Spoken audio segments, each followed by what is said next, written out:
இன்றே டவுன்லோட் செய்து உங்கள் ஃபேவரட் ஷோக்களை என்ஜாய் பண்ணுங்க. ஹலோ, சொல்லுங்க, உங்களோட பேரு? நான் அது வந்து கொஞ்ச நேரத்துக்கு முன்னாடி அவர் பேசினாருல்ல. ஓ, நீங்க நல்லூர்ல இருந்து லக்ஷ்மியா? ஆமா மேடம். டேய், இது அவதானே நம்ம எல்லாரும் ஏமாத்திட்டு போன அந்த லக்ஷ்மி லைனுக்கு வந்துட்டாடா. வாவ், லக்ஷ்மி, நீங்க உங்க ஹஸ்பண்ட் பேசினதெல்லாம் கேட்டுட்டு தான் இருந்தீங்களா? கேட்டேன் மேடம். அவருக்கு நீங்க ஏதாவது சொல்ல ஆசைப்படுறீங்களா? அவர் உங்களை ரொம்ப மிஸ் பண்றதா சொன்னாரு.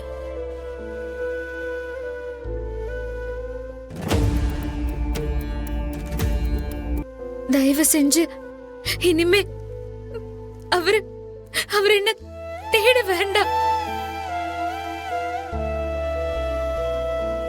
எனக்கு என்ன ஆகுமோ ஏதாகுமோ நினைச்சு எனக்காக அவர் வருத்தப்பட வேண்டாம். அவரு ரொம்ப நல்லவர். அவர் எங்க இருந்தாலும் நல்லா இருக்கணும்.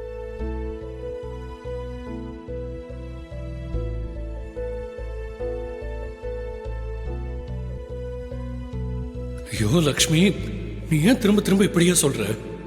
நீ இந்த ஊர்ல தனியா என்ன பண்ணுவ? உனக்கு யார தெரியும்? நான் இங்க இப்போ சென்னையில தான் இருக்கேன். நான் என்ன பண்ணுவேன் ஏது பண்ணுவேன் நினைச்சு அவரு கவலைப்பட வேண்டாம். என் வாழ்க்கையும் அவரோட வாழ்க்கையும் வேற வேறன்னு ஆயிடுச்சு. அது அப்படி இருக்கிறது தான் எல்லாருக்கும் நல்லது. என் வாழ்க்கைய நான் வாழ்ந்துக்குவேன். அவரோட வாழ்க்கைய பார்க்கட்டும். நான் அவரோட வாழ்க்கைக்கு எந்த விதத்திலையும் தொந்தரவா இருக்கவே மாட்டேன், இருக்கவும் கூடாது. என்ன பொறுத்த வரைக்கும் அவரோட வாழ்க்கையில நான் பாதியில வந்தேன். வந்து சுவட தெரியாம பாதியிலேயே போயிடுறேன்.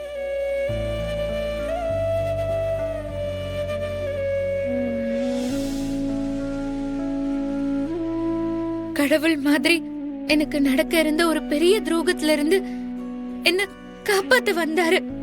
அப்படிப்பட்டவருக்கு என்னால எப்பவும் எந்த பிரச்சனையும் வரக்கூடாது. அப்படி ஒரு நிலைமை அவருக்கு வர நான் எப்பவும் காரணமா இருக்க மாட்டேன். அவர் என்ன தேடுறத நிறுத்திட்டு அவருக்கு பிடிச்ச வாழ்க்கைய வாழணும்.